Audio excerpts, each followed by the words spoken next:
దేవునికి మహిమ కలుగును గాక. హల్లెలూయా. ప్రభునందు ప్రియమైన దేవుని బిడ్డలారా, పరిశుద్ధ గ్రంథం తెరుద్దామండి.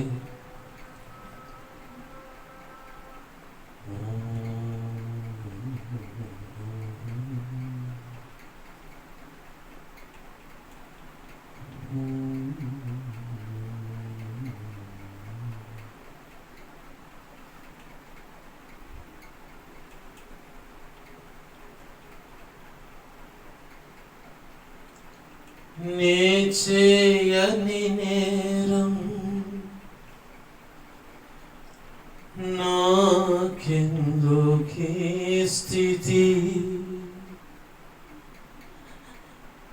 నాను వారు నా పక్షమున వేజమాడ,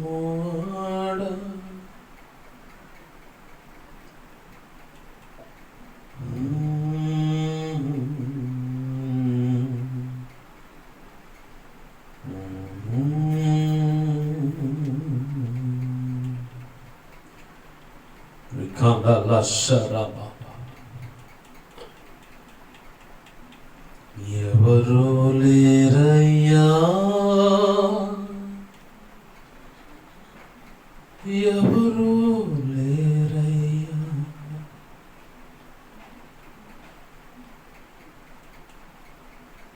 నాకంటూ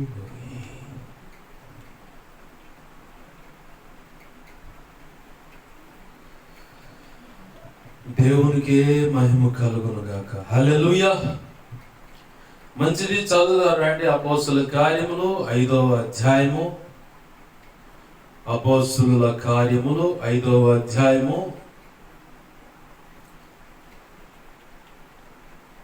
11, 12, 13, 14 వచనాలు నేనే చదువుతున్నాను, గమనించండి. సంఘమంతటికి ఈ సంగతులు వినిన వారందరికీ మిగుల భయము కలిగెను. ప్రజల మధ్య అనేకమైన సూచక క్రియలను మహత్కార్యములను అపోస్తుల చేత చేయబడుచుండెను. మరియు వారందరూ ఏక మనస్కులై సొలొమోను మండపంలో ఉండిరి. కడమ వారిలో ఎవడును వారితో కలుసుకొనుటకు తెగింపలేదు గాని ప్రజలు వారిని ఘనపరచుచుండేది. పురుషులను స్త్రీలను అనేకులు మరి ఎక్కువగా విశ్వాసులై ప్రభు పక్షమున చేర్చబడిరి. ఆమేన్. హల్లెలూయా. ప్రార్థన చేసుకుందాం. ప్రేమగల మా కన్న తండ్రి యేసయ్యా, నీకు వందనాలు, కృతజ్ఞతాస్తుతులు. మా తండ్రి, మీరు ఇచ్చిన ఈ లేఖన భాగాన్ని బట్టి నీకు కృతజ్ఞతాస్తుతులు. చదువుకున్న మీరు ఇచ్చిన ఈ లేఖనాన్ని బట్టి నీకు వందనాలయ్యా. ఈ లేఖనాన్ని విరవండి. ఈ లేఖనము చాటున మీరు మా కొరకు దాచి ఉంచిన లోతైన, నూతనమైన, శ్రేష్టమైన మర్మములు, వాక్య ప్రత్యక్షత, ఆత్మ ప్రత్యక్షత, నిక్షిప్తమైన సర్వ సంపూర్ణ సత్య సంబంధమైన ఉపదేశమును క్రీస్తు సంపూర్ణతకు సమానమైన సంపూర్ణత పొందుటకు, సంపూర్ణులమై క్రీస్తు న్యాయపీఠం ఎదుట నిలవబడుటకు అవసరమైన నీ శ్రేష్టమైన ఆరోగ్యకరమైన ఉపదేశమును బయటకు తెచ్చి మీ దాసుడు నోట ఉంచండి. మీ దాసుడిని సిలువ చాటును మరుగుపరిచి మీ దాసుడు ముఖాంతం నుంచి మీరు కనబడుతూ మీ దాసు నోటి మీ నోటి పోరుగా మార్చి నీ బలమైన వాక్శక్తినిచ్చి మీ దాసుడు నోటి నుంచి వస్తున్న ప్రతి మాటకు బలమైన నీ పరిశుద్ధాత్మను దేవా జోడించి, ఆ మాటలో పరిశుద్ధాత్మను జొప్పించి నీ కృప చేత ఆ మాటలు రిలీజ్ అవునట్లుగా సహాయం చేయండి. మీ దాసుడు నోట నుంచి బయలువెడుతున్న మాట మా చెవికి చేరుతున్న వెంటనే మా అందరికి వినగలిగిన చెవును, గ్రహించగల మనస్సును, లోబడు హృదయాన్ని, వాక్యానుగుణంగా జీవించే కృపను, హృదయ సున్నతిని, దిద్దుబాటు మనస్సును, నేర్చుకునే శుభగుణ లక్షణమును, నిత్యత్వము చేరు పర్యాంతం వరకు నిత్యం నీ పాద సన్నిధిలో శిష్యరకము చేసే తత్వము కలిగి నీవు కోరిన శిష్యులైన సేవక గణముగా సిద్ధపరచబడి ఘనమై నీ సేవ చేసి నిన్ను మహింపరచుకున్నట్లు ప్రభువా, మీ ఉపదేశమును మీ దాసుడు నోటిని వాడుకొని వెలువడచేయండి అయ్యా. నీ గొప్ప కార్యాలు జరిగించండి. 30 లక్షల కంటే పైచిలుకు కాల్బలం ఐగుప్తు దేశం నుంచి ప్రారంభమై యోర్దాను నది దాటే టయానికి 2 మిగిలారు. అటువంటి 30 లక్షల మంది జాబితాలో ఆ 29 లక్షల చిలుకు ఉన్నటువంటి ఆ జాబితాలో మేము చేరక కాలేబు యెహోషువల వలె ఈ భూమి మీద బ్రతికినంత కాలము ప్రభువా నీ కొరకు రోషంగా నిలిచి బ్రతికి యోర్దాను నది దాటి కనాను దేశంలో కడుగు పెట్టినట్లు కృప మాకు అనుగ్రహించమని, అందుకై మాకు ఉపదేశించండి, మమ్మల్ని బలపరచండి, మా చేయి పట్టుకొని మీరు నడిపించండి. ప్రభువా నీకు వందనాలు, కృతజ్ఞతాస్తుతులు. నీ పక్షం వహించిన నేను బలహీనుడను, ఎంత బలహీనుడో నీకు బాగా తెలుసు. అందుకే నీ మీదే ఆనుకుంటున్నాను, నీ కృప మీద ఆధారపడుతున్నాను. నాలో నువ్వు కోరుకున్న పరిశుద్ధత వచ్చినట్లుగా నీ శిలువ రక్తంతో నన్ను కడగమని బతిమలాడుచు, మొదటిగా నా సమస్త అవిధేయతలు, అతిక్రమ దోషాలు, పాప దోషాలు, ఆజ్ఞాతిక్రమాలు ఒప్పుకున్న క్షమించు. నీ శిలువ రక్తంతో నన్ను కడిగి పవిత్రపరచు. నాలో ప్రతి అణువు నువ్వు కోరుకున్న పరిశుద్ధత వచ్చినట్లుగా కడుగు, పవిత్రపరిచి నీ పరిశుద్ధాత్మతో నన్ను ఇంకును నింపి, నీ ఆలోచన, నీ మాట చొప్పు, నీ ఆత్మచేత నన్ను నడిపించు. పరిశుద్ధాత్మ అగ్నిలో నన్ను పుటవే శుద్ధ సువర్ణంగా మార్చు. నీ పరలో శుద్ధ సువర్ణ తైల నా నెత్తిన ఇంకులు గొప్పగా ఉంచు. నీ శుద్ధ జలం నాపై కుమరించి, నీ ఆనంద తైలాభిషేకం నా నెత్తిన ఇంకులు గొప్పగా ఉంచు. మత్తయి 10:20 ప్రకారం నీ నడిపింపు. అలాగనే యెషయా 51:16 ప్రకారం నీ కృపను కూడా నాకు దయచేయి. ఇర్మియా 1:9, 10, 18, 19 ప్రకారం నీ కృప నాకు దయచేయి. యెహెజ్కేలు గ్రంథం 2:1-2 ప్రకారం నీ కృప నాకు మాకు అందరికి దయచేయి. అపోస్తలుల కార్యం 4:27, 28, 29, 30, 31 ప్రకారం నీ కృప నాకు దయచేయి తండ్రి. నీకు వందనాలు, కృతజ్ఞతాస్తుతులు. అయ్యా,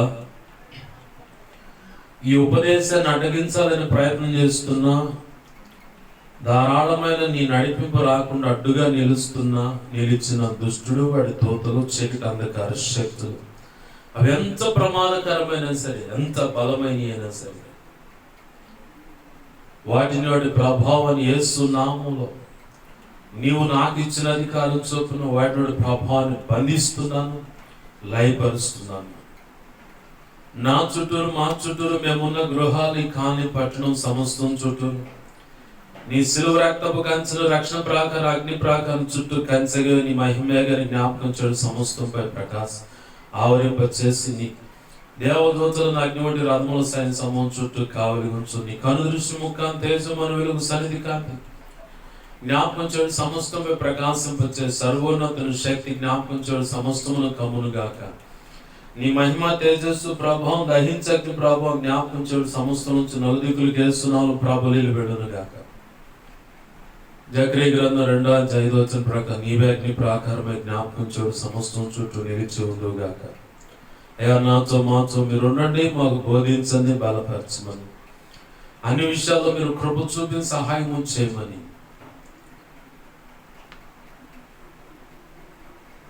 మా ప్రభువును మా రక్షకుడైన యేసయ్య ఉన్నతనంత శక్తిగల నామమున అడిగి వేడుకో ప్రార్థించి సమస్తం పొందుకొని ఈ లేఖనాన్ని బట్టి కృతజ్ఞతాస్తుతులు చెల్లించి నేను మహింపరచుకుంటున్నాం మా తండ్రి. ఆమేన్, ఆమేన్, ఆమేన్.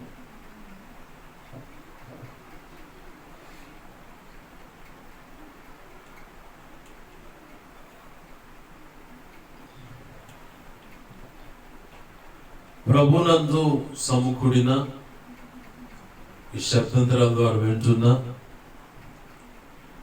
అలాగే ఈ వీడియో ద్వారా వింటున్నా, ఇక ముందు వినబోతున్నా, లేదా ఒకవేళ సెల్ ఫోన్ ద్వారా వింటున్నా ప్రతి ఒక్కరికి ప్రభు అయిన యేసుక్రీస్తు వారి పేరిట నా హృదయపూర్వకమైన వందనాలు. అందరికీ వందనాలు.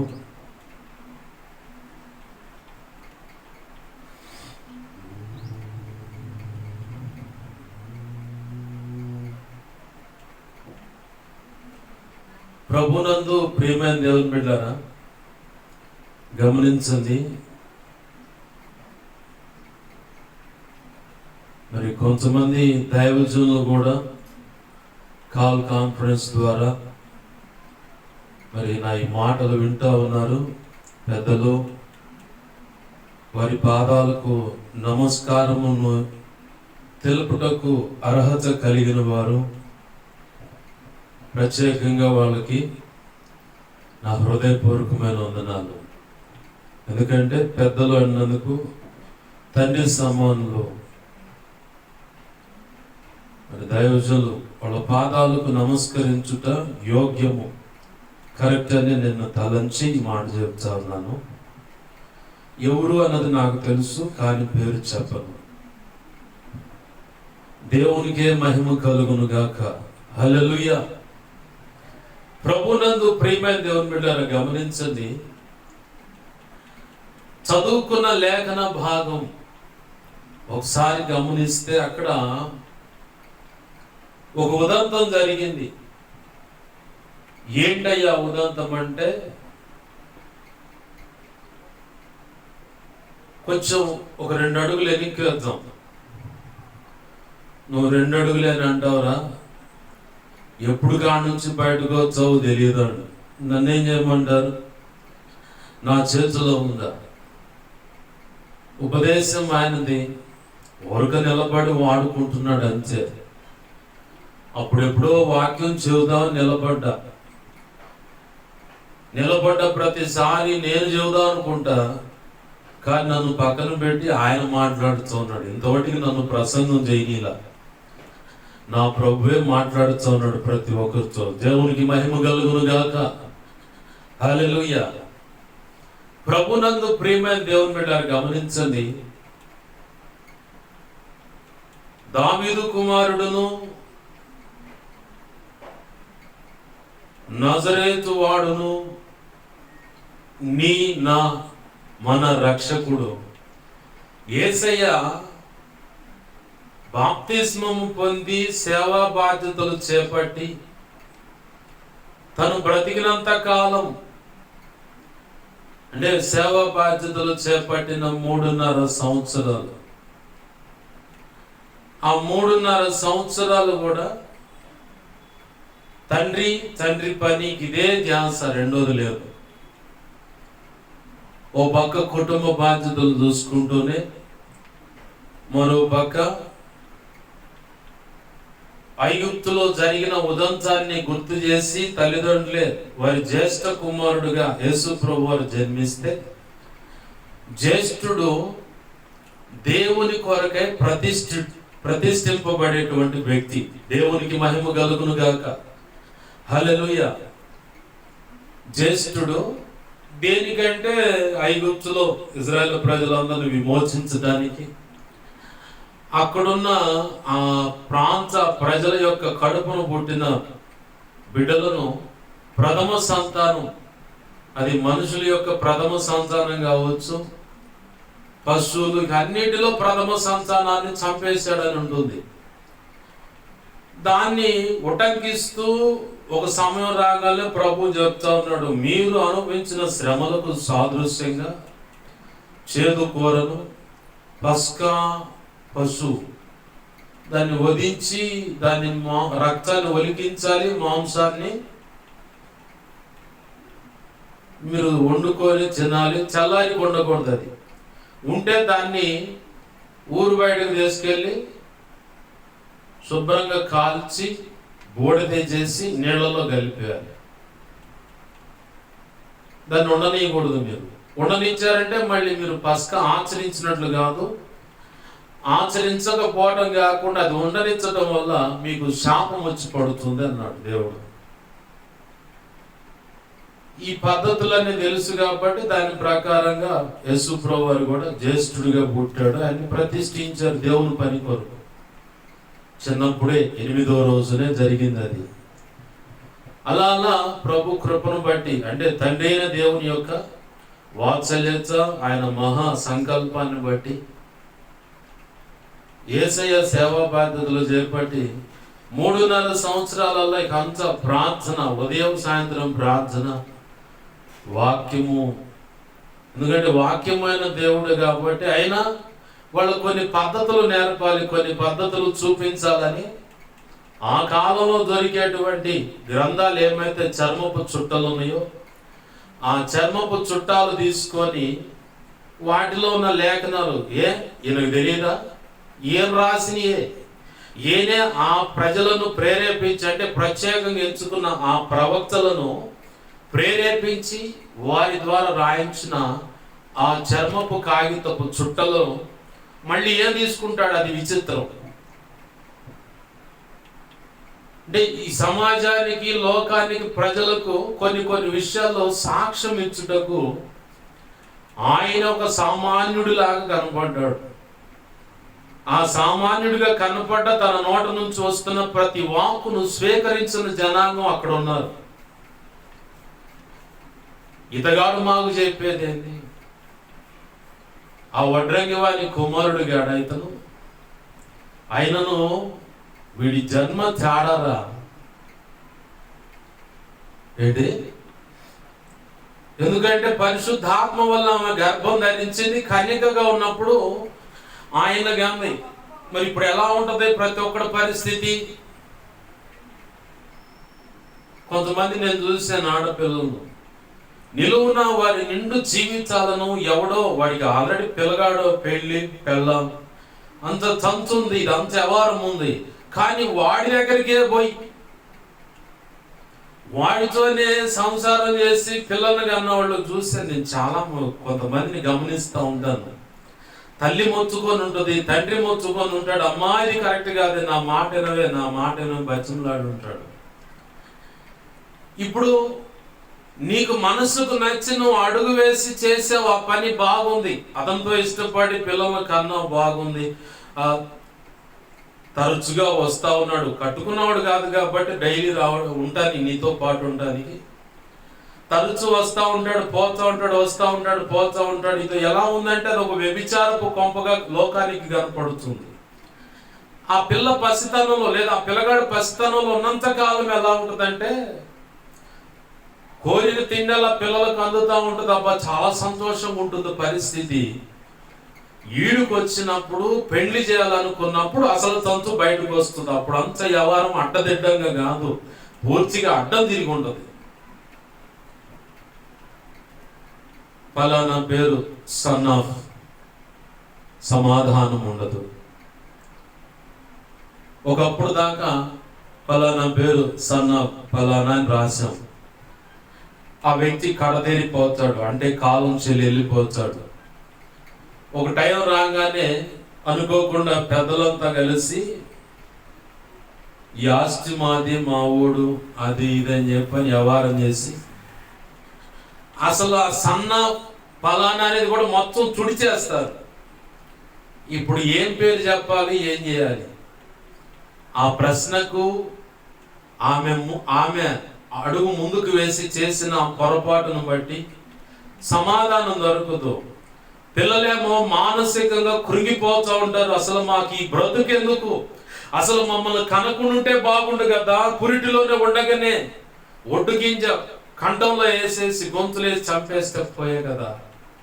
మమ్మల్ని ఎందుకు బ్రతకనిచ్చావు? ఇవాళ ఒక్కొక్కడు ఒక్కొక్క రకమైన ప్రశ్నలతో మమ్మల్ని సంధిస్తూ ఉంటే సమాధానము చెప్పలేము, సమాజంలో తలెత్తుకోలేము. అసలు చచ్చిపోతే బాగుండయ్యా, అసలు ఈ గోళంతో ఉండదు అనిపిస్తుంది, కానీ చచ్చిపోలేము. బ్రతకటం కష్టమైపోతున్న పరిస్థితి. ఎలా చేయాలి? ప్రస్తుతం మన చుట్టూ ఉన్న సమాజాల్లో ఆయా స్త్రీలు ఎదుర్కొంటున్న పరిస్థితులు ఇలా ఉంటే వారి కడుపున పుట్టిన బిడ్డల యొక్క హృదయాల్లో ఉండేటువంటి స్పందన ఇలా ఉంటుంది. నాకు ఆ మధ్య కాలంలో ఒక తమ్ముడు, ఇద్దరు మగపిల్ల తల్లికి, ఆమె కూడా వేరొక జీవితంలో బ్రతుకుతూ ఉంది. భర్తను వదిలేసింది. నేను చెప్పామా, నీ భర్తతో నువ్వు సమాధానం పడి అతను తెచ్చుకొని అతనితో నువ్వు కుటుంబ జీవితం గడపాలి, బాప్తీసం పొందున్నావు కాబట్టి కరెక్ట్గా తల్లి అన్న. లేదన్నా, నేను ఇతన్ని ఇష్టపడుతున్నాను, ఇతను వస్తే అతనుకు నచ్చదన్న. అంటే ఏంది? ఇద్దరు కావాలా? కుదురుతుంది. ఇద్దరు కావాలంటే దాన్ని వ్యభిచారం అంటారు, సంసారం అనరు. ఇద్దరు కావాలంటే దాన్ని వ్యభిచారం అంటారు కానీ సంసారం అనరు.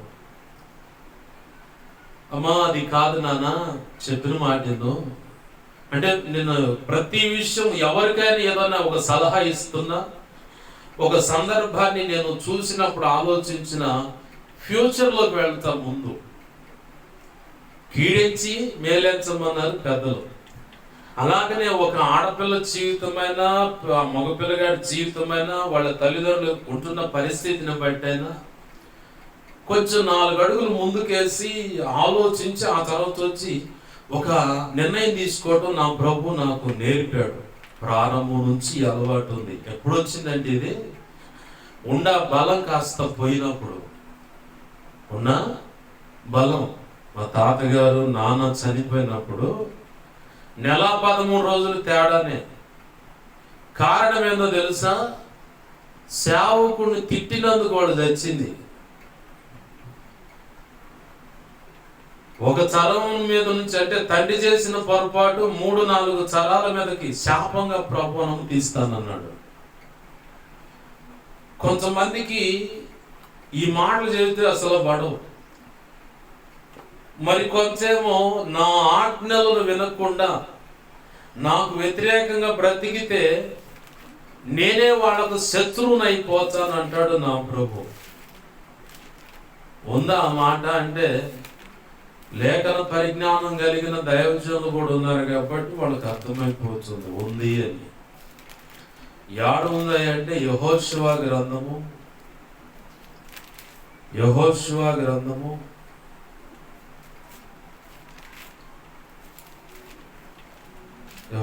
గ్రంథమేనా? కాదు, క్షమించండి. న్యాయాధిపతుల గ్రంథము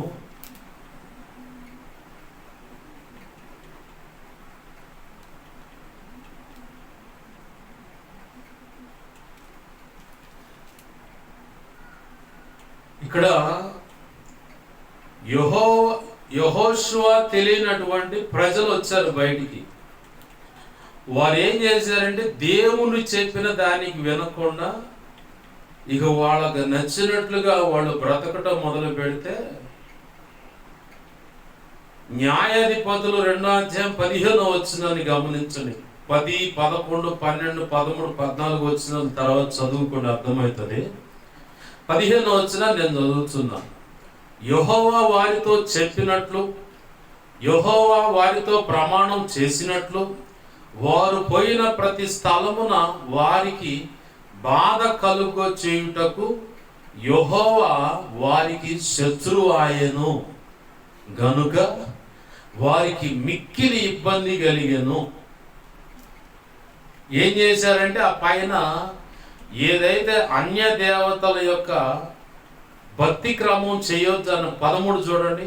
వారు యెహోవాను విసర్జించి బయలును అస్తోరోతును పూజించిరి కాబట్టి యెహోవా కోపాగ్ని ఇజ్రాయేలీయుల మీద మండెను.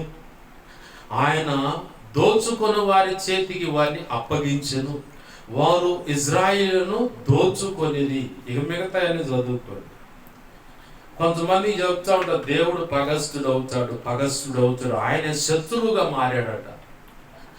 ఎవరికి? దేవుని కాదని విగ్రహారాధన చేసే ఆనాడు సున్నతి అనే నిబంధన బట్టి వారు దేవుని బిడ్డలు. ఈరోజు క్రీస్తు రక్తము చేత ఒక నిబంధన చేసుకున్నావు. ప్రభు అయిన యేసయ్యకు నువ్వు ప్రదానం చేయబడ్డావు. ఆ రక్తంలో కడగబడిన నీవు విగ్రహారాధన చేస్తే దేవుడే నీకు శత్రువు. ఇక నువ్వు ఎంత పెనుగులాడి బచ్చంలాడి పొర్లు దండాలు పెట్టినా కానీ ఉపయోగం లేదు.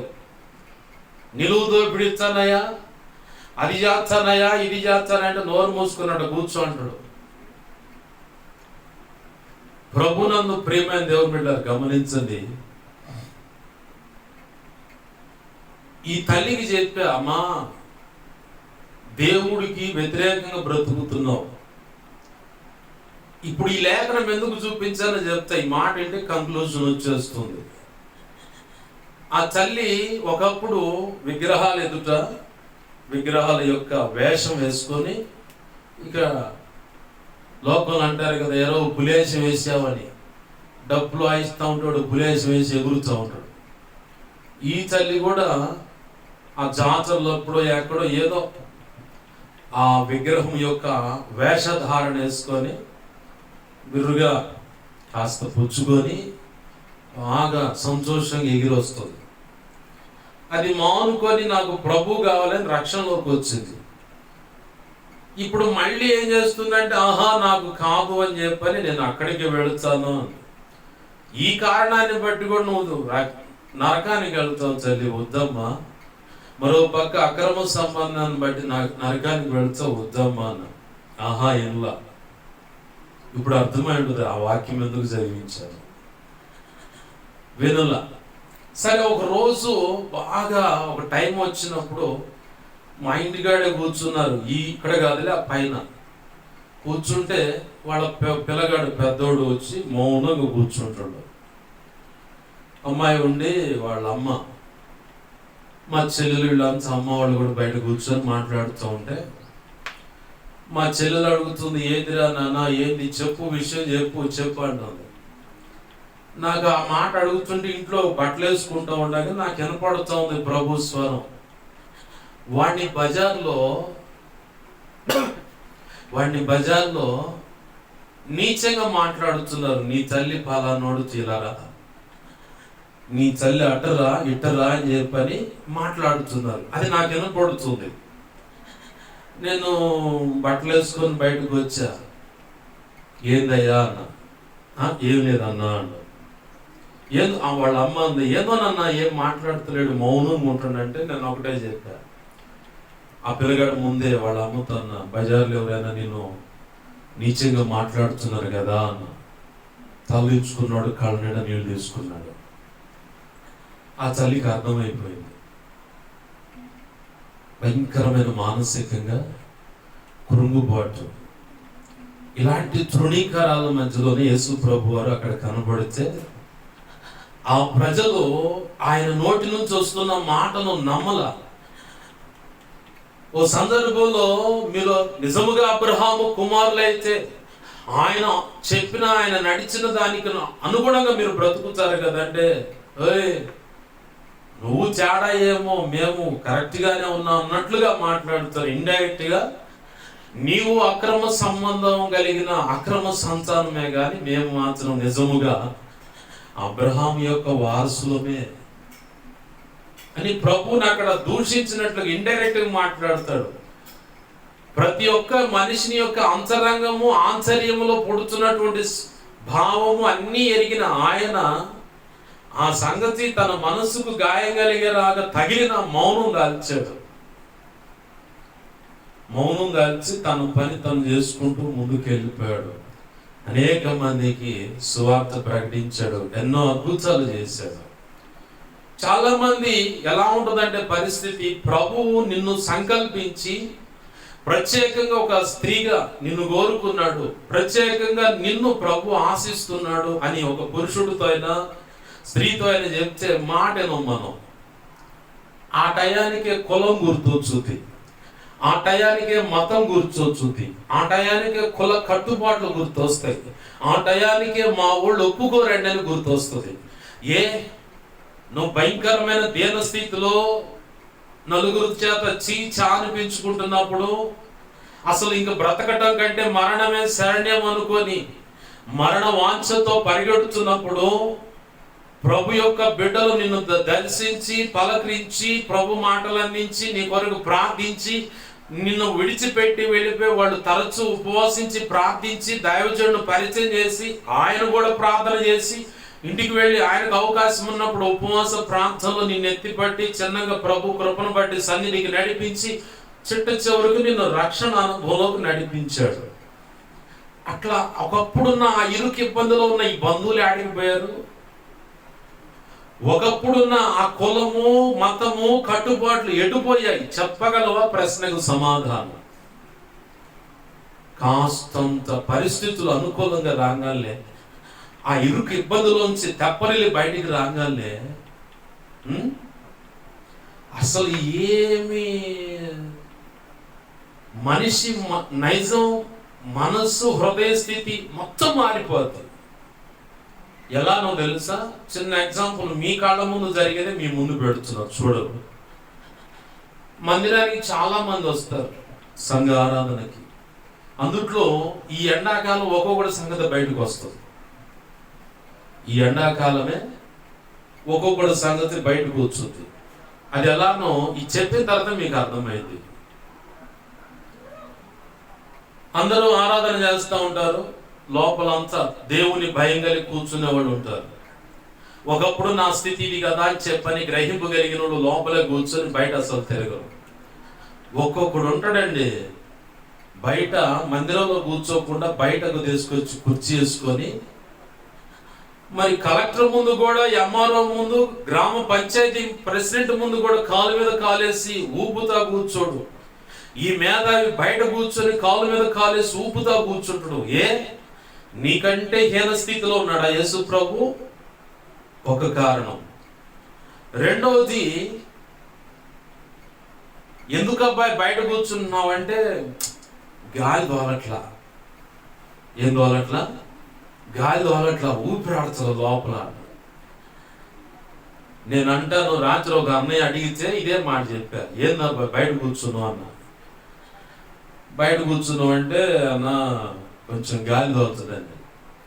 మందిరంలో నేను నిలబెట్టి నేను అడిగా, నీ పెళ్ళం ఇక బతకదురా అయిపోయిందని డాక్టర్ చేతులు ఎత్తేస్తే, నీ కడుపును పుట్టిన కూతురు కొడుకు ఇక లేదు అవకాశాలు, చేయి దాటిపోయింది, మీ దేవుడు ఎవడో మొక్కొని జాగ్రత్తగా ఉండండి, బతికిస్తే ఇక ఆ భగవంతుడు దయ, లేకపోతే ఇక లేదు అవకాశం అంటే, నువ్వు ఇలాగనే గాలి దోలట్లేదని ప్రశాంతంగా బయట వచ్చి కూర్చొని కాలు మీద కాలేసి ప్రార్థన చేయగలవా అన్న.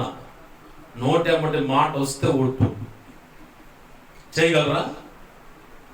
అప్పుడు ఎలా ఉంటుందంటే ఏం లేదు, ఏళ్ళనాటి పురిటి నొప్పులు వస్తాయి అమ్మటినే. అయ్యో ప్రభువా, నా బిడ్డను బ్రతికించయ్యా, నువ్వు తప్ప ఇంకెవరు, అయ్యో నా భర్తను బ్రతికించు, నా భార్యను బ్రతికించు అని చెప్పని ఏడ్చి సీది ఈ శివుడి పక్కనోడికి బులిమి, ఆయన ఏడిపించి నువ్వు ఏడ్చి చివరికి ఒక వైనం చేసి కాస్తంత ఆ పరిస్థితి నుంచి బయటపడంగానే ఏంది గాలి దోలట్లా, అందుకే బయట వేసుకున్న కుర్చీ. మరి ఇరుకు ఇబ్బంది ఉన్నప్పుడు ఆ మాటలు రాలేదు ఎందుకని? మనిషి నైజం అండి ఇది. కాస్తంత సౌఖ్యం బయటకు వచ్చి ఊపిరి ఆడలేని పరిస్థితి నుంచి బయటపడంగానే ఇక వాడికి వచ్చే ఇక కోరికలు కొంచెము కోరికలేనమాట. ఇక నా ప్రభు కృపను బట్టి ఇప్పటికీ అప్పచెప్పిన పరిచర్య అయినా, అది ఎటువంటి ఇరుకు ఇబ్బంది అయినా సరే, అది వదిలిపెట్టి పక్కకు పోలే. నేను నా ప్రభువే దానికి సాక్షి. రాత్రి కొంతమంది తమ్ముడును చూశాను నేను. దైవజనుడు దగ్గర లేనప్పుడు, దైవజనుడు మందిర పరిచర్యలో దగ్గర లేనప్పుడు వేరే చోట సువార్త సభలో వాక్యం చేయడానికి వెళ్ళాడు. దైవజనుడు దగ్గర లేనప్పుడు నువ్వు మెయిన్ లైన్ పరిచర్య వాడదు. తప్పక చెప్తున్నాను ఈ పేర్లు. కేసన్నపల్లి నుంచి వస్తాడు తమ్ముడు, కారు తోలుతాడు బాబు అని. అలాగే చిలకలూరిపేట నుంచి ఇక్కడికి వచ్చి ఆటో తోలుకుంటా ఆశగారి దగ్గర ఉంటా ఉన్నాడు ఎలీషా అని. వీళ్ళిద్దరిని రాత్రి చూసే, ఎందుకు వీళ్ళ మాటలు చెప్తున్నా అంటే, వీళ్ళు మెయిన్ లైన్ పరిచయలో ఉన్నారు. దైవజనుడు లేకపోతే ఆ పక్కనే ఉండి చూసుకోవాలి. ఏ దైవజనుడికైనా చెబితే ఆ దైవజనుడు వచ్చినప్పుడు వారికి మంచి మర్యాద చూసి పరిచయం అయిపోయిందాక ఉండాలి. ప్రారంభ పరిచయలు అక్కడ వచ్చారు, వెంటనే ఏమైందో ఏమో సత్మని బండి తీసుకొని వెళ్ళిపోయారు. మరి వీళ్ళని నమ్మి ఏ పరిచయం అప్పచెప్పగలుగుతాడు దైవజనుడు? వీళ్ళు నమ్మి పేర్లు ఎందుకు చెబుతారంటే వాళ్ళ ముఖాలు మీకు తెలియదు కాబట్టి. వాళ్ళని ఆరడపరచాలని కాదు, తప్పుగానే ఖండించాలి.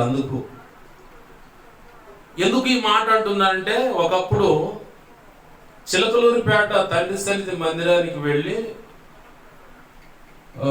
రాయుపాడో ఆ పై ప్రాంతంలో ఎక్కడదో మొత్తానికి ఆటో అదుపు తప్పి పడ్డది. పడితే వారు ఇక్కడ నర్సాపేట గవర్నమెంట్ హాస్పిటల్లో చేర్చబడ్డారు. ఈ సంగతి షాలేంరాజు పాష గారికి తెలిసింది. పుట్టిన ఆయన అప్పుడు అంబాసిడర్ గారు ఆ కార్లో అడావుడికి వచ్చారు. ఈ సంగతి తెలిసి పాష గారు ఇక్కడ దావీదు పాష గారు ఫోన్ చేస్తే, సాయంత్రం 4 ఆరాధన, ఇక్కడ ఆరాధన అయితే పాష గారు ఫోన్ చేయగానే ఈ పాష గారు వెళ్ళిపోయారు అక్కడికి. దానిలో నువ్వు కూడా వస్తే రండి, నేను రానన్నా. ఎందుకు ఆ సంగతి చెప్తా, అర్థమవుతుంది మీకు. నేను రానని ఆగిపోయా. వీళ్ళంతా వెళ్ళిపోయారు, పరిచారకులంతా. తర్వాత దైవజనుడు డైరెక్ట్ మందిరం కాడికి వచ్చారు. దానియాలు ఏడి దావీదు అన్నాడు, ఆయనకున్న స్వతంత్రాన్ని బట్టి. అయ్యా ఏదో జరిగిందంట, హాస్పిటల్ కాడికి ఎక్కడికి వెళ్ళారు, అది కూడా నాకు పూర్తిగా తెలియదు అంటే, సరే వెళ్ళారు. అప్పుడు నాకు ఒక ఉదంతం గుర్తొచ్చింది.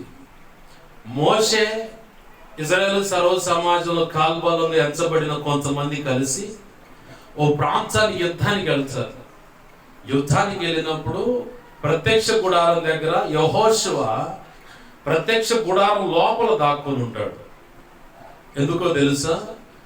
శత్రువులు వచ్చి ఈ మందసాన్ని పట్టుకొని వెళ్లకుండా తన ప్రాణాలను సైతము తెగించి అక్కడ నిలబడ్డట్టు కనపడుతుంది.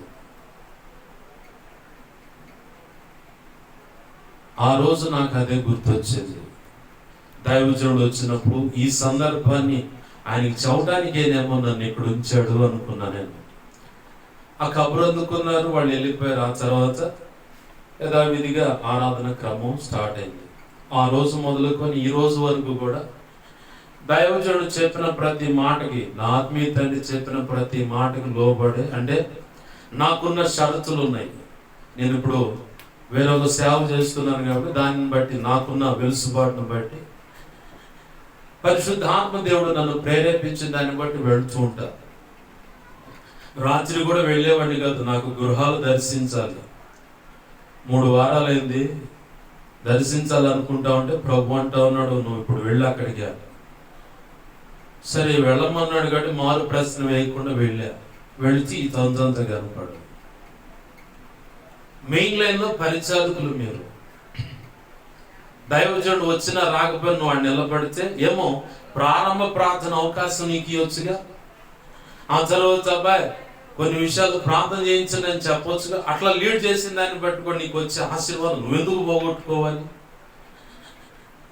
దేవుడి చేత మొదటిగా నువ్వెందుకు తృణీకరించబడాలి? దేవుని సంఘం తర్వాత, దైవజనుడు తర్వాత, అసలు ముందు తృణీకరించే దేవుడు. ఆయన చేత నువ్వు తృణీకరించబడ్డావంటే ఎక్కడ నిలబడాలన్నా నువ్వు మాత్రం నిలబడలేవు. ఏది చేయాలన్నా కానీ నువ్వు చేయలేవు. నాకు చాలా బాధ అనిపించింది రాత్రి అయితే. ఎంత నమ్ముంటాడు దైవజనుడు, ఎంత నమ్ముంటాడు, ఎంత నమ్మి వాళ్ళకి ఆ బాధ్యతలు అప్పచెప్పి పంపిస్తుంటే, దైవజనుడు లేడని చెప్పని బరబర వచ్చినోడు నీ ఎదుటి నిలబడేవాడు ఎట్లాంటి ప్రసంగం చేస్తున్నా, అబ్బాయి పలానా వాళ్ళు వచ్చారు కదా, ప్రసంగం ఏది, అని చెప్పని అడిగితే సమాధానం చెప్పాలిగా, అప్పుడేం చేయగలుగుతావు? ప్రభు కృపను బట్టి ఆ బాధ్యత నాకు ప్రారంభం నుంచి ప్రభు నేర్పాడు. ఎవరైనా కొత్తగా వస్తే వాడు గనక నిలబడి వాక్యం చెప్పే మాట అయితే ఖచ్చితంగా రికార్డింగ్ చేస్తాను. బై మిస్టేక్ దైవజనుడు వచ్చి, అబ్బాయి ఆ అబ్బాయి చెప్పిన వాక్యం ఉందా, రికార్డింగ్ చేసావా, ఏది సంగతి అంటే నేను ఎక్స్ప్లెయిన్ చేయలేకపోయినా ఆ రికార్డింగ్ దైవజనుడికి ఇస్తే వింటాడు. ఎప్పుడో ప్రారంభంలో మిఖాయిల్ పాష గారు, వంశీ పాష గారు, రాజు పాష గారు అని ఇలా కొంతమంది వచ్చారు. వాళ్ళు అప్పుడెప్పుడో మాట్లాడిన రికార్డింగ్స్ ఇప్పుడు కూడా ఉన్నాయి నా దగ్గర, స్టోర్ చేసి పక్కన పెట్టుకున్నా. ఏ సమయంలో ఎప్పుడు ఎక్కడ ఎలా ఎవరు అడుగుతారో తీసుకెళ్ళి వాళ్ళకి వెళ్తాం. ఒకటి. రెండవది, నేను మళ్ళీ విందాం. ఈ కారణాలను బట్టి ప్రభునందు ప్రియమైన దేవుని బిడ్డలు గమనించండి, యేసు ప్రభు వారు పరిచర్య కొనసాగిస్తూ ఎంతో మంది దేవుని మాటలు చెప్పాడు, అనేకులు రక్షించాడు. తను చాలించి ముందుకు చాలించి పరముకు ఎక్కిపోయాడు. ఆ తర్వాత మళ్ళీ తన బిడ్డలను బలపరచడానికి దిగి వచ్చి వారిని బలపరిచాడు. ఆ తర్వాత మేడగది అనుభవంలోకి నడిపించాడు. ఆ మేడగది అనుభవంలోకి వెళ్ళిన తర్వాత వాళ్ళలో ఉన్న బలహీనతలు, వారిలో ఉన్న లోపాలన్నీ ప్రభు ఎత్తి చూపించాడు. దిద్దుబాటు చేసుకున్నారు 10 రోజుల్లో కల్లా. ప్రభు మహా ఉచిత కృపను బట్టి యోవేలు ప్రవక్త ద్వారా చెప్పబడినటువంటి ఆ ప్రవచన వాక్కుకు సంబంధించినటువంటి ఆ పరిశుద్ధాత్మ తొలకరి వర్షాన్ని సమృద్ధిగా వారి మీద కుమ్మరించాడు. దేవునికి మహిమ కలుగును గాక. హల్లెలూయా. సమృద్ధిగా కుమ్మరించబడింది. ప్రారంభ ప్రసంగమే 3000 మంది రక్షించబడటానికి ప్రభు కృప చేత కారణమైంది. ఆ తొలి అభిషేకం రోజే 3000 మంది రక్షించబడ్డ పరిస్థితి. ఇలా చిన్న చిన్నగా ముందుకు వస్తూ ఉండగా ఒక గడియ వచ్చింది. మళ్ళీ ఆ తర్వాత పేతురు గారు మళ్ళీ ఒక ప్రసంగం చేస్తే 5000 మంది దాకా రక్షించబడ్డారు. ఇలా చూస్తుంటే అపోస్తులు చేస్తున్న ప్రసంగాలను బట్టి, పరిచర్ను బట్టి అనేకులు సమకూర్చబడుతున్నారు. ఈ సమకూర్చబడుతున్న దాన్ని బట్టి చాలా మంది పేదలు, అక్కరత కలిగిన వాళ్ళు వాళ్ళ ఎదుటి కనపడుతున్నారు. కానీ వీళ్ళేమో సొంత ఇల్లును కలిగిన సమస్తాన్ని విడిచిపెట్టి వచ్చిన వాడు. వీళ్ళకంటూ ఏమీ లేదు. ఏదన్నా ఉంటే ప్రభువే ఐశ్వర్యము, ఆస్తి. ప్రభు అంటాడు కదా, నీవు నా సొత్తు అని. అట్లానే వీళ్ళకు కూడా ప్రభువే సొత్తు అయి ఉన్నాడు. లేవీయులతో చెప్తాడు ఆ మాట, మీకు స్వాస్థ్యం అంటూ ఏమీ లేదు, నేనే మీకు స్వాస్థ్యం, మీరు నా సొత్తు. ఇంకా మీకు ఆస్తులు పంచి లేదని మాత్రం అడగవద్దు అన్నాడు లేవి గోత్రాన్ని. అంటే యాజక ధర్మం నెరవేర్చడానికి నేనే మీకు సొత్తు, స్వాస్థ్యం, మీరు నా సొత్తు. మీకు భాగాలు పంచేయటం అనేది ఉండదు. కాకపోతే ఇజ్రాయేలుకి చెప్పాడు కొన్ని విషయాలు, వాళ్ళకి ఈ విషయాల్లో మీరు తోడ్పడాలి. చాలా మందికి దేవుడు చెప్తా ఉంటాడు, నాయనా నేను కొంతమంది దైవజనుల పేర్లు అంటే ప్రభు చెప్పిన దాన్ని బట్టి విన్నాను, ఆ పేర్లు ఏం చెప్పను, కానీ యూట్యూబ్ ఛానల్ ద్వారా ఒక నెలకి ఇంతని మనీ వస్తుంది. వాళ్ళకున్న సబ్స్క్రైబర్స్ని బట్టి, లేదంటే ఆ డేటా రన్ అవుతున్న దాన్ని బట్టి, వ్యూవర్స్ని బట్టి, మరి ఎలానో మొత్తానికి వచ్చుద్ది. ఆ నెలకు వచ్చే అమౌంట్ ఎంత ఉందో అది పలానా దైవజనుడికి ఇవ్వమని నేను చెప్పాను, కానీ వాళ్ళు ఇవ్వట్లేదు అని ప్రభు చెప్పాడు నాకు. అంటే ఎవరికి ఇవ్వమన్నారంటే నాకు ఇవ్వమని చెప్పిన సంగతి అది. కానీ వాళ్ళు చేతిని వాళ్ళు గుప్పెళ్ళు బిర్రుగా బిగపట్టుకున్నారు. నేనేం చేస్తా, ప్రభు ఆశీర్వాదం కూడా అట్నే బిగపట్టి ఉంటుంది.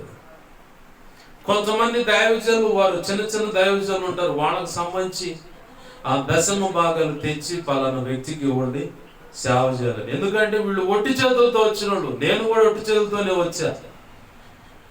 ఇంచుమించుగా సుమారుగా ఒక 2 కోట్ల రూపాయల ఆస్తి ఉంటుంది, పొలం కానీ, ఇల్లు కానీ, స్థలాలు కానీ. తాతయ్య నాన్న చనిపోయిన తర్వాత వాటి బాధ్యతలు నా మీదే పడ్డాయి. ప్రభు ఏమో నా సేవకురా అన్నాడు.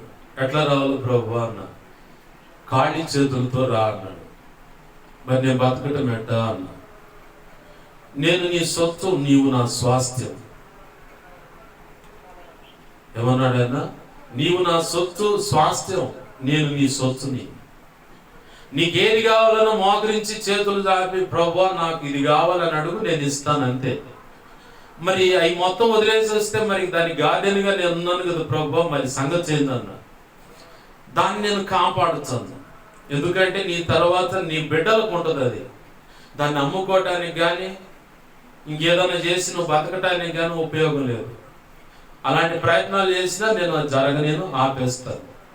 ఎవరైనా దీన్ని మాకు సొంతం చేసుకోవాలని ప్రయత్నం చేస్తే వాళ్ళు మాత్రం ఖచ్చితంగా ఇంటికాడ 2 పెట్టెలు, శ్మశానంలో గుంత కన్ఫర్మ్ అంటారు. సరే నీ ఇష్టం ఎట్నో చేసుకో అని చెప్పి ఆనాడు మొదలుపెట్టిన అడుగు ఇప్పటికి నా ప్రభు కృపను బట్టి సాగిపోతూనే ఉంది. ఎంత ఇరుకు, ఎంత ఇబ్బంది ఉన్నా ఎవరికి నోరు తెలిసి ఇది సంగతి అని చెప్పను. నా ప్రభువు చెప్తాను. ఇంకొకటి ఏంటంటే, ఇలా అవసరం ఉంది కాబట్టి ప్రార్థన చేయండి అని అడుగుతా. నాకు ఈ సహాయం చేయండి, నాకు ఇంత డబ్బు అని ఎవరిని కూడా ఇప్పటి వరకు నోరు తెలిసి అడిగిన దాఖలు లేదు, అడగనివ్వలేదు కూడా నా యేసయ్య. ఎందుకు ఈ మాటలు చెప్తున్నానంటే, అక్కడ తోడ్పడటం లేని వాళ్ళు ఉన్నారు, సహాయం అందరి అంటే లేక దీనస్థితిలో ఉన్నారు. ఆ మధ్యకాలంలో తమ్ముడు ఒక అన్నయ్య పరిచయం అయ్యాడు. ఒక తమ్ముడు ఒక అన్నయ్య అన్న ఇద్దరు ఉన్నారు. అక్కడ వేరొక అన్నయ్య మందిరం పైన పట్ట సరిగా లేకపోతే అది చూసి, అయ్యా మాకు మిర్చి పంట వేసేవాడు ఇంతకు ముందు, దాని మీద కానీ కళ్ళం మీద కప్పడానికి కానీ పెద్ద పంట తీసుకొచ్చుకున్నాం, అది వ్యర్థంగా ఇంట్లో పడి ఉంటుంది, మీరు తీసుకెళ్ళి మందిరం పైన కప్పుగా కప్పుకోండి అంటే, పక్కన ఉన్న సేవకుడే నన్ను బాగా ప్రేమిస్తాడు, అందరి ముందు మా అన్నని గొప్పగా చెబుతాడు. తన దగ్గర ఉన్న ఒక బిడ్డ ఇలా సహాయపడతాను అని చెబుతుంటే, చేతులు కానీ ఇప్పుడు కాదు, కొంచెం చేతులు కానీ ఇప్పుడు కాదు అని. అది ఫస్ట్ టైం కదా, ఏమనుకోను ఏమో అయ్యింది అనుకున్నా. మొన్న మధ్య కూడా అలాగనే అడిగి అన్నయ్య ముందుకు వచ్చాడు, అయ్యా తీసుకోండి మీరు వెళ్ళేదని కప్పండి అన్న అంటే, కాదు ఇప్పుడు కాదు చేద్దాంలే, ఆ పైన రిల్లు అది అన్నీ వేసి గట్టిగా కప్పుదాం, అంతా ఉండిదే. అంతకుముందు గవర్నమెంట్ వాళ్ళు వర్షాలు పడ్డప్పుడు పట్ట ఇచ్చారు, అది కూడా దేశపు ఇంట్లో పెట్టుకోండి. నేను నవ్వుకున్నా. ఇలాంటి ఆధ్యాత్మిక దరిద్రులు కూడా సేవకుల్లో ఉన్నారో ప్రభువా, ఇట్లా అనుకున్నా నేను. ఇంకొకటి ఏంటంటే, ఎవరైనా సహాయపడేవాళ్ళని సహాయపడలేకుండా ఆపే సేవకులు కూడా ఉన్నారు. ఇప్పుడు నాకంటే అభ్యంతరం పెడతావు బాగుంది, మరి నీకేదైనా సహాయం అందాలంటే ఏదైనా స్థలాల కాడ కానీ ధనం కాడ కానీ ఇంకే విషయం అయినా సరే ఎవరో ఏడో చోట ఏదో ఒక రకంగా అడ్డుపుల్ల పెట్టి అట్ట ఆపే పరిస్థితి ప్రభు కల్పిస్తాడు. అప్పుడేం చేస్తావు? ఎంతో నీ బలాన్ని మా పలుకుబడిని ఉపయోగపెడతావు, కానీ ఉపయోగం ఉండదు. ఎందుకంటే నువ్వు ఆల్రెడీ ప్రభు చెప్పిన ఆ పనికి నువ్వు అవతల ఒక వ్యక్తికి సహకరించకుండా నువ్వు నీ గుప్పెళ్ళ బిర్రుగా బిగబట్టావు, ఇంకొకళ్ళు ఎవరో సహాయం చేస్తుంటే సహాయం చేయకుండా ఆపావు. సేమ్ ఇదే సిచ్యువేషన్ నీ జీవితంలో కూడా ఎదురైంది. ఆల్రెడీ నువ్వు అనుభవిస్తున్నావు,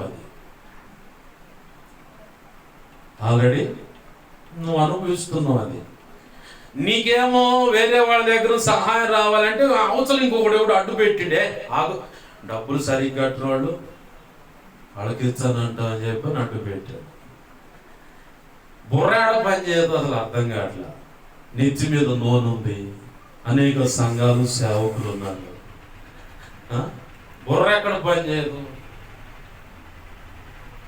సైతానుగాడు భలే చాకచక్యంగా లేఖనం అంటుంది, ప్రత్యేకపరచబడిన వారిని సైతం మోసపరిచే భ్రమపరిచే అధికారం వాడికి ఇవ్వబడింది, సైతానుగాడికి.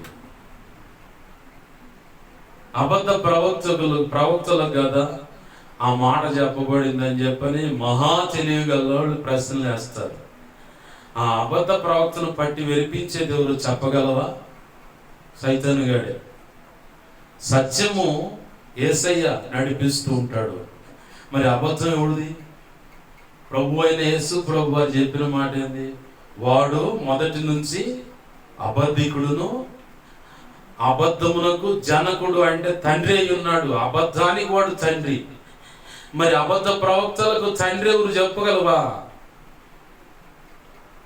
ప్రభునందు ప్రియమైన దేవుని బిడ్డలారా, ఇక్కడ సంఖ్య పెరుగుతునే సరిగ్గా సంఘంలో, ఆదిమ సంఘంలో కొంతమంది అక్కడ అక్కర్లు ఉన్నవాళ్ళు కనపడుతున్నారు. ఈ రోజు కూడా చాలా మంది అక్కర్లు ఉన్న దైవజనులకు గుప్పెళ్ళు విప్పనీయకుండా అడ్డుపడే దైవజనులు కూడా ఉండకపోలేదు, ఉన్నారు కూడా. కానీ వాళ్ళ సంగతి ఈ భూమి మీద ప్రభు తెలుస్తాడు. రేపొద్దున న్యాయపీఠ మీదటి కూడా నిన్ను నిలబెట్టి ఖచ్చితంగా నిన్ను అడుగుతాడు. నిగ్గు తేలేదాకా వదిలిపెట్టడు. అంటే నిజమైనది బయటకు వచ్చిందాక, ఇది అసలు నిజమని తేలిందాక నిన్ను వదిలిపెట్టడు అనమాట. నువ్వు స్త్రీ కావచ్చు, పురుషుడు కావచ్చు, ఎవరైనా సరే, చిట్ట చివరికి ఇంక్లూడ్ మీ, నేనైనా సరే, నేను ఇంకా భయంకరంగా అడుగుతా. అసలు నీకు దుర్మార్గంగా వ్యతిరేకంగా బ్రతికి నీకు అవమానం తెచ్చే మాట అయితే అసలు అది జరగక ముందే నన్ను చంపే బ్రోబా, నిర్దాక్షిణంగా చంపేసే, ఉంచొద్దు నన్ను ఈ భూమి మీద, ఉంచొద్దు. ఇక నీకు అవమానకరంగా బ్రతికి ఉపయోగంది. నా తండ్రి బాప్తిస్మం పొంది విచ్చలవిడిగా వేరొకరితో ఇలా గడిపాడు. నాకు దాన్ని బట్టి వచ్చిన శాపం మమ్మల్ని ఏర్పాటు చేస్తుంది. ఆ శాపం నుంచి మేము విడిపించబడాలంటే నేను జాగ్రత్తగా బ్రతకాలి. దాన్ని బట్టి ఇదిగో ఎంత కఠినమైన శిక్ష నాకు. అసలు నీకు అవమానం తెచ్చి బ్రతికే అడుగులోకి నేను పెట్టకముందే, ఆ జీవితంలోకి నేను అడుగు పెట్టకముందే నన్ను ముందుగానే చంపేసి. ఎందుకంటే భవిష్యత్తు ఎరిగిన వాడవు, ప్రస్తుతం ఎరిగిన వాడవు, గతం నీకు గుర్తుంది. కాబట్టి అలాంటి నీచమైన బ్రతుకులోకి నేను వెళ్ళి నీకు అవమానం తెచ్చే మాట అయితే ఆ బ్రతుకులోకి వెళ్ళకముందే నన్ను చంపేసేయి. నేను అడిగే ప్రార్థన ఇదే నా ప్రభువుని. వద్దు, మా అయ్య బతికి ఆశీర్వాదం తేవాల, శాపాన్ని తెచ్చి పెట్టాడు. ఇప్పుడు నేను కూడా అలానే బ్రతికి నా తర్వాత ఒకవేళ ఎవడైనా ఉంటే వాడి నెత్తి మీద ఈ శాపాన్ని ఎందుకు మోపాలా? దావీదు బతికాడు, తర్వాత సొలొమోనుకు ఆశీర్వాదం ఇచ్చాడు. సొలొమోను చిట్ట చివరిలో భార్య యొక్క మనోవిష్టం, అంటే వారి హృదయాల యొక్క కోరికను తీర్చడానికి సొలొమోను అన్య దేవత ప్రతిమలను నిలబెట్టి దేవతా స్తంభాలు పెట్టి వాటి ఎదుట ధూపమేసి చేయాల్సిన రచ్చ కార్యాలన్నీ చేశాడు. రాచ కార్యాలు కాదు, రచ్చ కార్యాలు. ఇలా చాలా మంది కుటుంబాల్లో తండ్రి మంచి ప్రార్థనా పరుడంటే భార్య తేడాగా ఉంటుంది. భార్య మంచి ప్రార్థనా పరులైతే భర్త ఇక వాడి ఇష్టం, వాడికి చెప్పడానికి హద్దులు ఉండవు, ఆ నోటికి కూడా అదుపు ఆపు ఉండదు. ఇక భయంకరంగా తినాల్సిందంత తింటాడు, నవ్వాల్సిందంత నవ్వుతాడు. ఏం ఎరగనట్టు బజార్లో నోటి నిండా నీళ్లు తీసుకొని పుక్కిలిచ్చి ఊసి ఇంటికి ప్రశాంతంగా వచ్చాడు. ఇక ఇదంతా నోరంతా ఒక పద్దాకలో జువ్వు అని లాగుతుంటే జేబులో కొన్ని తెచ్చి పెట్టుకొని డాబా ఎక్కువ బాత్రూంలో పోయి అందరికి కనపడకుండా మరి ఆకాశం అంతా కన్నేసుకొని చూస్తున్నాడు. మరి ఆయన సంగతి ఏంది? ఆయన ఏం అడ్డు పెడతా